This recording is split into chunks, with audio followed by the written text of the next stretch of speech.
Selamat datang di channel Ayo Ngaji. Sebelum Anda mendengarkan, ada baiknya tenangkan perasaan Anda dan nyamankan posisi tubuh Anda.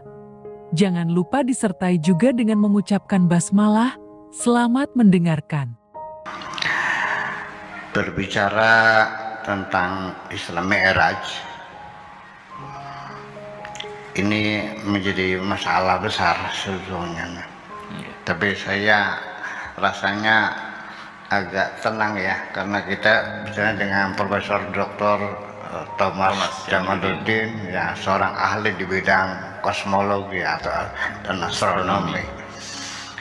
Memang peristiwa Isra Mi'raj ini telah menimbulkan kegaduhan besar di kalangan umat Islam, antara pro dan kontra, antara yang percaya dan tidak percaya. Yang tidak percaya juga terdapat kino-kino, yang percaya pun terdapat kino-kino juga. Semua umat Islam yang percaya iya, tetapi juga beda percayanya. Seperti Mu'tazilah percaya, tapi mereka mengatakan itu perjalanan ruhani, bukan jasadi. Lalu Ahli Sunnah wal Jamaah yang mendukung perjalanan jasad itu dengan dalil, yaitu Subhanalladzi asra bi'abdihi, ya, Maha Suci Allah yang telah memberangkatkan di malam hari terhadap hambanya. Kalau abdul itu kan physically, jasadnya itu. Tetapi juga timbul persoalan lagi, bi'abdi ini siapa? Tidak disebutkan di dalam Al-Quran. Siapa? Nabi Muhammad itu bukan yang diberangkatkan itu. Nah, lalu kemudian di dalam surat Al-Isra sendiri yang tadi disebutkan oleh Pak Profesor Jamaluddin, coba kita lihat. Subhanalladzi asra bi'abdihi, Maha Suci Allah yang telah memberangkatkan di malam hari terhadap hambanya, minal masjidil harami ilal masjidil aqsa, dari Haram ke Masjidil Aqsa, alladzi barakna haulahu linuriyahu min ayatina innahu was-sami'ul alim. Mereka bertanyakan, bi'abdi ini siapa? Tidak disebutkan Nabi Muhammadnya kok. Tetapi langsung setelah itu ayat yang keduanya, wa ataina Musal kitab, bukan Muhammad, Nabi Musa. Yang ini Nabi Muhammad Musa, ini bermasalah. Jadi ini bersekali. Ya. Kemudian dua peristiwa Isra dan Mi'raj. Isra itu terjadi pada tahun kedua ba'dal bi'tsah, ay ba'da bi'tsatihi rasulan, setelah Nabi diangkat jadi Rasul, tahun kedua itu diisrakan. Jadi surat Al-Isra ini turun pada tahun kedua setelah Nabi diangkat jadi Rasul, yang bunyinya seperti itu, Subhanalladzi asra bi'amdihi lailan minal masjidil haram ila masjidil aqsa. Adapun Mi'raj ini peristiwa yang berbeda, terjadinya pada abad ke-11, tahun ke-11 atau 12 setelah diutus Nabi. Jadi bedanya berapa tahun? 9 tahun ya? 9 tahun bedanya. Dan suratnya An-Najm ini. Ya, ini adalah kisah Mi'raj. Dua peristiwa yang terjadi pada beda waktu 9 tahun, lalu digabung menjadi satu, Isra dan Mi'raj. Ini juga menjadi masalah juga. Ini kita cerita kegaduhan setelah terjadi itu. Kemudian yang dipertanyakan lagi, orang menganggap bahwa Isra ini sebagai suatu mukjizat. Mari kita bicara tentang mukjizat.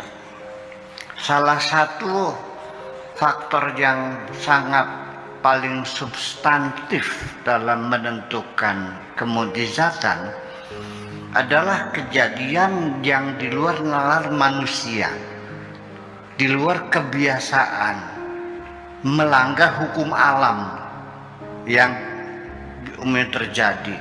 Dan yang kedua adalah ada saksi, eyewitness, ada saksinya. Nabi Isa bisa menyembuhkan orang buta asli, diusap bisa melihat lagi. Banyak yang melihat. Nabi Musa memukul orang mati dengan pahanya sapi, lalu dia bisa bangkit lagi. Hasilnya banyak. Nabi Yusuf juga sama, bertanya kepada bayi yang baru lahir, siapa yang bersalah, aku atau Zulekha? Si bayi mengatakan, kalau baju Yusuf yang sobek depannya berarti Yusuf yang salah, Zulekha yang benar. Tapi kalau yang sobek baju belakangnya berarti Yusuf benar, Zulekha yang salah. Itu ngomong di depan aja orang banyak. Nabi Musa juga sama, memukul lautan, terbelah menjadi dua, umatnya melihatnya. Nah, sekarang ketika Nabi Isra dan Mi'raj, ada yang nganter enggak? Lalu pulangnya ada yang jemput enggak? Enggak. Malah dia tinggal di saudara perempuan, anak pamannya itu, Ummu Kalsum ya, kalau nggak salah namanya itu. Dia menginap di rumah saya pagi hari, terus dia cerita. Nah, kalau dia cerita, kita tidak melihatnya, dari mana kita menyebutnya sebagai mukjizat? Pertanyaan. Kemudian Masjidil Haram dan Masjidil Aqsa pada tahun kedua setelah hijrah. Siapa yang kapan dinobatkan atau konsensus ya, atau konvensi bahwa Ka'bah itu tempatnya berhala itu disebut Masjidil Haram, itu kapan sebetulnya? Dan siapa yang berhak, otoritas yang memberi nyebutnya dia di Masjidil Haram? Apakah waktu itu sudah jadi masjid? Belum. Kemudian Masjidil Aqsa, apa sudah jadi masjid? Belum. Baru jadi masjid itu setelah ditaklukkan oleh Umar, lalu dibangun masjid. Itu Umar. Waktu Nabi belum ada masjid, belum ada orang yang menyebutkannya itu sinagog Nabi Sulaiman, tempat ibadahnya orang Yahudi kan namanya sinagog. Ya, tempat ibadah sinagog. Nah, Mekah, Ka'bah itu tempat sembahyangnya, tempat ibadahnya penyembah berhala. Di sekitarnya ada 480 berhala di sekitar Ka'bah itu, dan belum ada orang sholat di situ. Dan itu belum sebagai masjid, ada juga orang sebagai musola, ya kan, sebagai musola dalam Al-Quran berjaman Nabi Ibrahim dulu kan. Nah, karena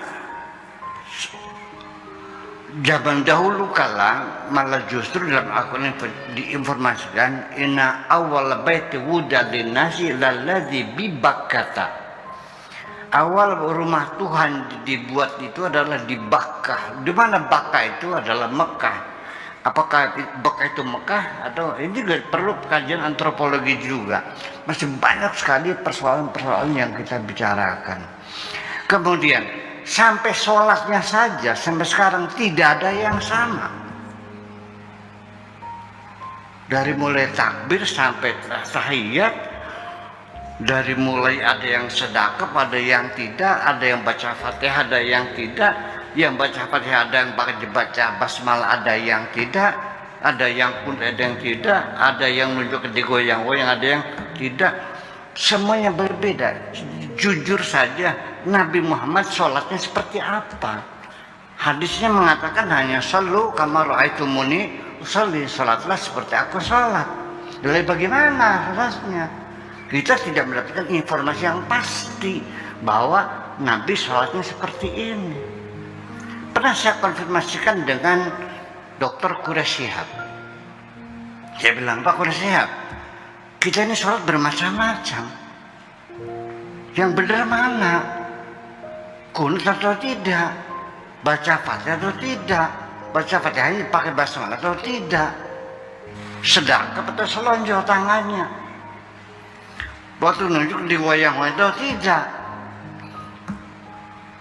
Semua mengatakan Rasul begini. Yang sedekap mengatakan Rasul sedekap, yang tidak sedekap mengatakan Rasul tidak sedekap. Yang bilang kunut sunut Rasul kunut, yang bilang mengatakan tidak kunut ya Rasul tidak kunut. Bahkan saling membidahkan, di ujungnya saling menuduh masuk neraka. Gara-gara kunut masuk neraka. Ini jadi persoalan. Nah, persoalan Islam ini sampai sekarang ketika kita bicarakan dengan secara rasional, saya banyak gagal. Di penghujungnya malah bertengkar pokoknya. Masing-masing dia mengatakan pokoknya, ya sudah pokoknya maksud itu lagi. Jadi ini penting sekali falsafah seminar kita bilang dengan ahli, gitu. Ya. Banyak persoalan semacam itu. Dan kemudian Pak Quraish mengatakan karena Rasulullah yatanawwa'u fi salati. Nabi itu salatnya bervariasi. Jadi kadang-kadang sedekap, kadang-kadang tidak, kadang-kadang baca kunut, kadang-kadang tidak, kadang-kadang musul, kadang-kadang tidak, kadang-kadang baca Fatihah, kadang-kadang tidak. Nanti kadang-kadang baca Fatihah, baca basmalah, kadang-kadang Fatihah tanpa basmalah. Begitu kira-kira kata Profesor Dr. Syed. Saya bilang ya udah, kalau begitu saya pengen sholat seperti Nabi, seperti itu. Nanti digoyang-goyang, nanti kadang-kadang tidak. Nanti kadang-kadang sedekah, kadang-kadang tidak. Boleh nggak? Ketawa dia. Ini jadi persoalan. Dan juga kebanyakan hadis-hadis Nabi tentang sholat itu nggak ada hadis mutawatir. Semuanya hadisnya hadis ahad semuanya. Kalau hadis ahad itu berbeda-beda. Kalaupun sahih, sahih li ghairihi. Kalaupun hasan, hasan li ghairihi. Jadi mencapai dengan sahih itu karena ada hadis lain yang lafadznya yang sama, lafadznya berbeda tapi maknanya sama. Jadi sahih li ghairihi. Nah, kembali lagi. Kemudian kita sendiri menemukan persoalan alam semesta ini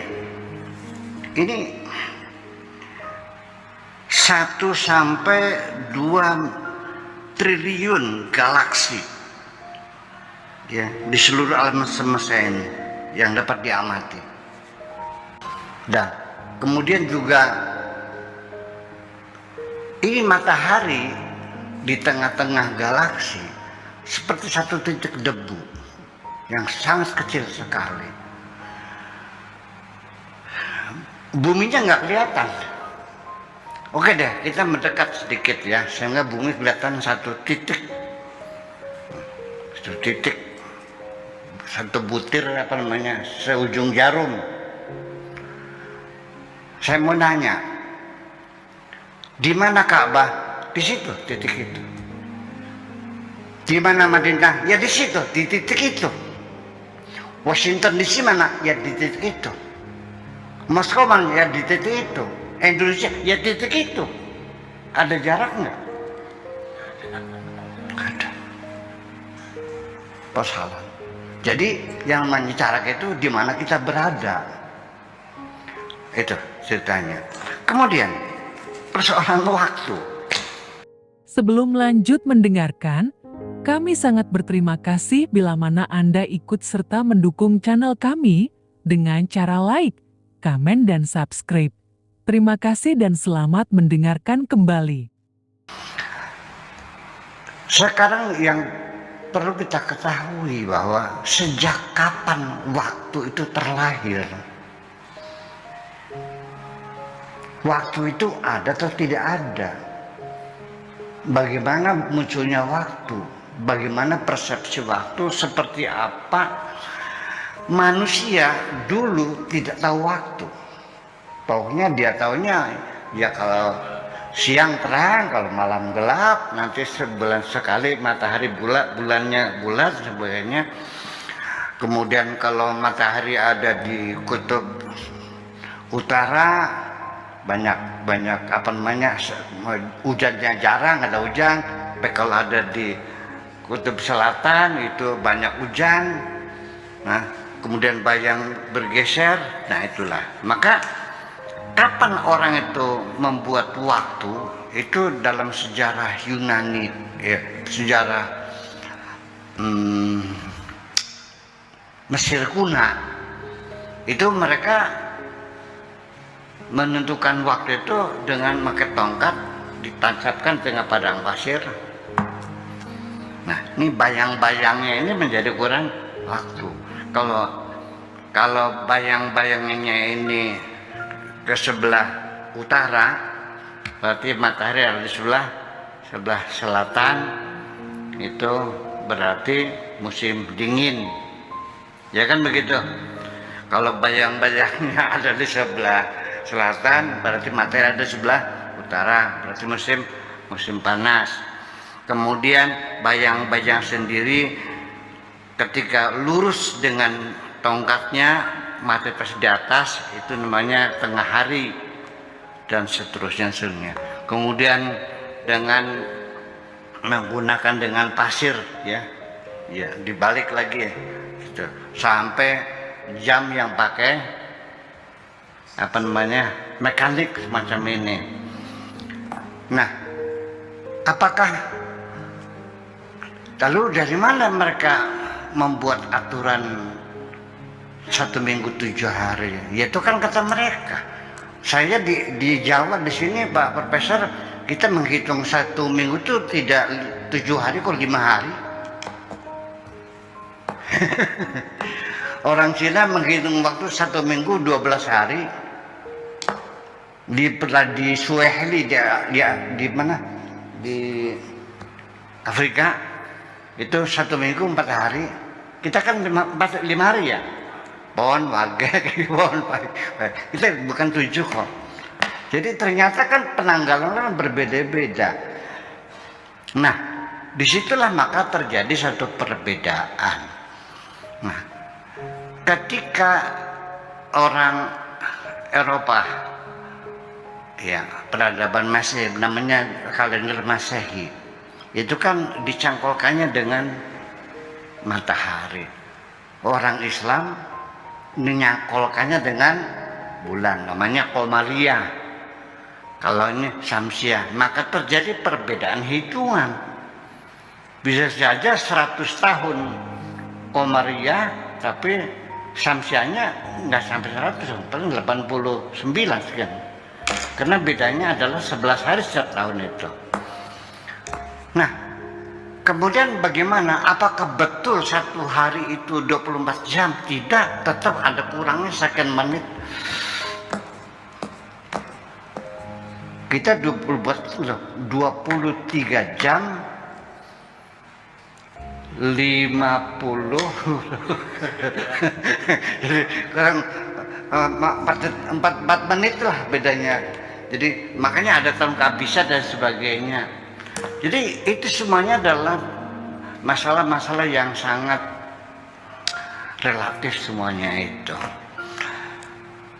Dan Big Bang juga kalau nggak salah 11 tahun yang lalu pernah disesuaikan terlambat 4 menit waktu itu.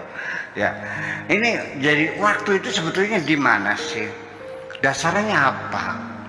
Waktu itu ada syarat pertama, ada ruangan, dan yang kedua ada benda yang bergerak yang menjadi patokan, yang rutin yang rutin.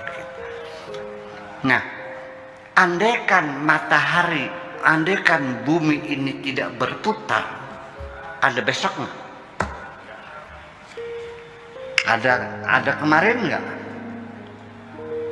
Nah, itulah nanti sorga itu kenapa menjadi abadi, Karena di sorga nanti alamnya tidak ada bulan, tidak ada matahari, tidak ada benda langit yang bergerak. Semuanya dalam keadaan stabil. Makanya ya tidak tua-tua. Itu kemudian lagi, apakah waktu kita di bumi ini sama dengan di bulan? Beda. Pak Haji Fuad istrinya melahirkan anak di bulan. Pak Toto punya anak melahirkan di bumi pada detik yang sama. Nanti ternyata anaknya Haji Fuad umurnya baru 30 bulan, anaknya Pan sudah 30 tahun. Karena perbedaan waktu. Jadi di mana kita berada posisi ketika kita berada di luar bumi, maka kita tidak terikat dengan batasan waktu yang berlaku di bumi. Kedua, ketika kita bisa berjalan, mengendarai sesuatu kendaraan dengan kecepatan cahaya, yang kecepatannya itu 200.000 km per detik. Jadi kalau Anda punya kendaraan yang kecepatannya cahaya, itu 1 detik bisa keliling dunia 7 kali. Berarti kecepatan cahaya kita berarti keluar dari dimensi waktu semacam ini. Nah, buraq itu adalah barakun, kilat. Jangan-jangan itu adalah simbol kendaraan yang dipakainya dengan kecepatan cahaya semacam itu. Tetapi gambar imajiner kuda yang kepalanya perempuan cantik itu gambar imajiner itu. Mau percaya atau tidak? Nah, saya ingin umat Islam jangan bertengkar masalah ini, supaya yang percaya ya silakan, yang tidak ya silakan. Apakah perjalanan jasadi, apakah perjalanan rohani dan sebagainya. Supaya jangan bertengkar, maka saya ingin mengatakan bahwa ada hal yang perlu dipercayai, ada yang boleh percaya, boleh tidak. Jadi yang wajib dipercaya satu, bahwa Nabi melakukan Isra, Nabi melakukan Mi'raj. Lalu apa hasilnya? Hasilnya adalah sholat 5 waktu. Itu yang wajib dipercayai. Tetapi apakah 5 waktu itu setelah bargaining dengan Tuhan, tawar menawar, ataukah setelah dimarah-marahin Nabi Musa suruh minta kortingan kepada Tuhan sampai 9 kali, itu mah boleh percaya, boleh tidak. Karena tidak menjadi murtad kalau orang. Karena apa yang dia katakan, mana mungkin masa Nabi saya ditongor-tongor sama Nabi Musa surungannya. Memangnya Allah nggak tahu? Ya, masa Nur Nabi Musa pangkatnya tinggi mana sih Allah sama Nabi Musa? Jangan-jangan ini hegemoni Israel, bang Yahudi untuk merendahkan umat Islam. Nabi aja bisa ditunjuk, nggak bakal mampu loh Muhammad. Aku aja umat muslim sekali nggak sholat paling 50 kali sehari. Senangannya dulu. Mana mungkin Nabi Muhammad menawar kepada Allah? Nabi Muhammad adalah orang yang sami'na wa ata'na ghufranaka rabbana wa ilaikal masir. Nggak pernah berkeluh kesah, nggak pernah nawar kok. Nggak mungkin. Jadi kalau itu mana? Ya percaya silakan, tidak juga tidak apa. Yang penting dipercaya adalah sholat 5 waktu. Kiblatnya menghadap, harus wudu dulu. 5 waktu itu terdiri dari zuhur, asar, maghrib, isya, subuh. Itu yang wajib dipercayai. Kemudian rokaatnya wajib dipercayai. Subuh 2 rakaat, duhur 4 rakaat, asar 4 rakaat, maghrib 3 rakaat, isya 4 rakaat, subuh 2 rakaat. Itu yang wajib dipercayai. Ada kajian khusus itu bahwa ada satu tren namanya rihlah samawiyah. Jadi perjalanan langit menjadi satu model sastra pada zamannya, apakah itu Risalatul Ghufran Abu Ala Al-Ma'ari juga ceritanya juga perjalanan langit. Kemudian Dante Alighieri juga itu pendiri pertama, peletak pertama bahasa Italia resminya, ya, itu mencari kekasihnya Petrus di langit ke-7, menemukan malaikat-malaikat yang bersayap-sayap, itu sama seperti Mesirnya, sampai pada Flash Gordon terakhir setelah itu. Nah itu apakah itu semacam itu? Cuman di kitab Bukhari itu sendiri bahwa kisah Isra Mi'raj itu adalah hikayat. Ya, hikayat itu artinya ya cerita gitu. Jadi artinya bagi saya tidak percaya nggak ada masalah, percaya juga nggak ada masalah, silakan saja. Yang penting yang kita percaya Isra adalah benar, Mi'raj adalah benar, hasilnya sholat lima waktu. Apakah proses tawar menawar tepat langsung, ya itu terserah. Jadi begini, Nabi Adam itu manusia pertama atau bukan, terserah. Anda yakin ya silakan, tidak murtad, tidak kafir. Kalau Anda tidak yakin sebagai manusia pertama juga silakan, tidak murtad, tidak kafir. Yang penting Adam adalah Nabiullah. Nabi Adam makanya daging mentah atau daging matang. Kalau daging matang digoreng atau dibakar. Kalau dibakar kapan dia bisa menemukan apinya? Kalau digoreng pakai minyak apa? Minyak sawit apa? Dibikin di mana? Pabriknya di mana? Menjadi masalah. Kalau itu masalah peradaban, masalah antropologi, kajian-kajiannya. Jadi yang penting adalah Nabi. Ya kan begitu, dan tempatkan surga. Seperti itu saja. Nah ketika istri melahirkan, yang bidani siapa? Ya kan begitu. Nah itu adalah hal yang, jadi ada yang boleh dipercaya, ada yang harus percaya, ada yang boleh percaya juga boleh tidak, supaya kita jangan bertengkar. Tolong umat Islam jangan saling mengkafirkan. Kalau beda kafir, ini berarti bukan kita tidak percaya kepada Nabi. Yang kita ragukan apa betul Nabi mengatakan begitu, ya kan? Ya, seperti itu masalahnya. Jadi menghindari jangan sampai masalah Isra Mi'raj ini menjadi persoalan yang sangat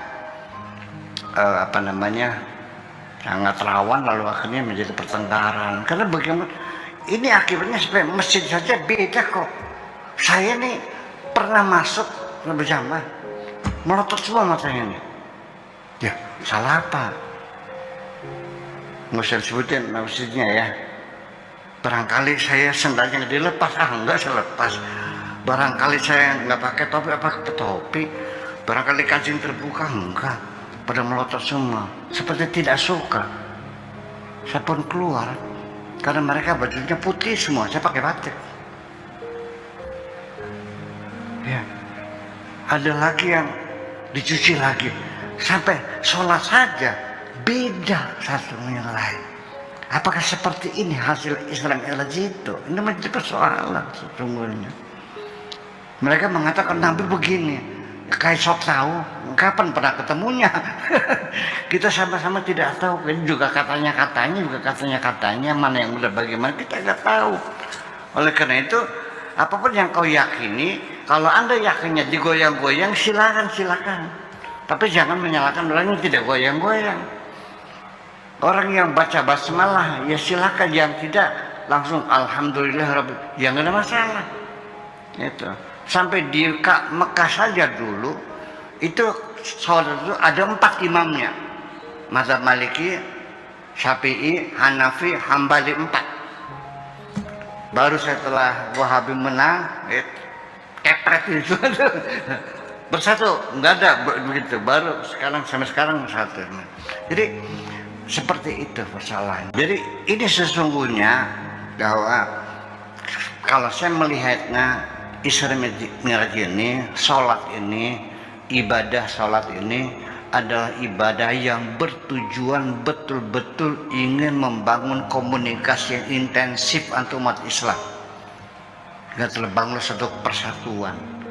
Dan akhirnya menjadi perpecahan. Jadi akhirnya persoalan dimensi waktu yang relatif semacam itu, maka tidak aneh bahwa ada yang lebih hebat lagi Nabi Sulaiman bisa memindahkan istananya Balqis dari Sadu Ma'rib ke Ursalim Al-Quds. Bayangkan itu kalau Israel sendirian, ini mangga batanya dicoplokin satu persatu, satu persatu, digotong ke sana, dibangun lagi, gitu. Dalam sekejap, ya. Begitu sudah selesai, diajak Balqisnya, ahadza arsyuki, Balqis, apakah ini istanamu? Qala ka'annahu huwa, kayaknya ini. Kayaknya, oh tidak, ka'anna itu bukan kayaknya, yakin maknanya. Jadi ka'anna yufidu makna tahqiq, ya betul ini istana saya. Mana mungkin orang samar sama rumahnya. Kalau Pak Haji Fuad, saya tunjukkan istrinya, apakah ini istrimu? Kayaknya iya. Langsung minta cerai. Tidak mungkin masa rumahnya bisa ini. Nah, saya kira kita sama cerita suatu hari, ini akan dimensi waktu Pak, ada seorang teman-teman gitu mandi di sungai, ya katakanlah sungai Cimanuk lah. Ada seorang temannya mandi itu selulup, ya nggak nongol-nongol. Akhirnya temennya kan ketakutan, ini kemana ngelong-ngelong. Sampai ngundang tim dan sebagainya, pakai jarum segala, nggak ketemu. Ini kemana? Akhirnya jaring ketemu sampai 3 jam lamanya. Wah, dia makan buaya barangkali. Ternyata setelah 3 jam dia nongol dari sungai ini. Dia nanya, ada apa banyak orang di tanggul?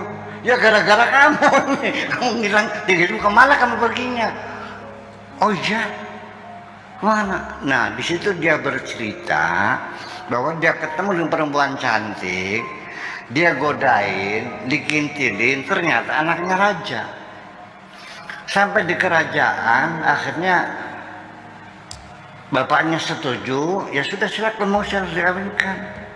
Ya jadilah jadi putra mahkota kan gitu di raja. Sampai istrinya hamil, sampai disunati anaknya. Nah, kata raja, ini kerajaan buat kamu semuanya, silakan. Kamu mau kemana saja silakan. Cuman satu, ini kamar kamu tidak boleh masuk dengan alasan apapun. Kenapa? Pokoknya tidak boleh masuk. Pokoknya tidak boleh masuk. Yang silakan. Nah, di tengah dia hajatan sunatan anaknya itu, yang umur 6 tahun itu, dia penasaran, dia ada apa di kamar ini nih, nggak boleh masuk. Dia masuk. Begitu masuk, nongol dari sungai tadi. Artinya bahwa ini pengalaman seseorang di luar kesaktian, ya pernah ngalami, ya itu dia bebas dari waktu selama 3 jam sama dengan dia itu kawinan sampai nyunati anaknya. Nah makanya berapa banyak perbedaan waktu itu, bahwa ayam di sisi Allah dengan ayam sisi manusia itu perbedaannya adalah kana ya'ruju ilaihi fi kulli yaumin kana miqdaruhu 50 alfi sanatin mimma ta'udun. Jadi satu harinya Allah itu sama dengan 50 alfi sanatin, 50.000 tahun. Itu satu hari. Fi sittati ayyam.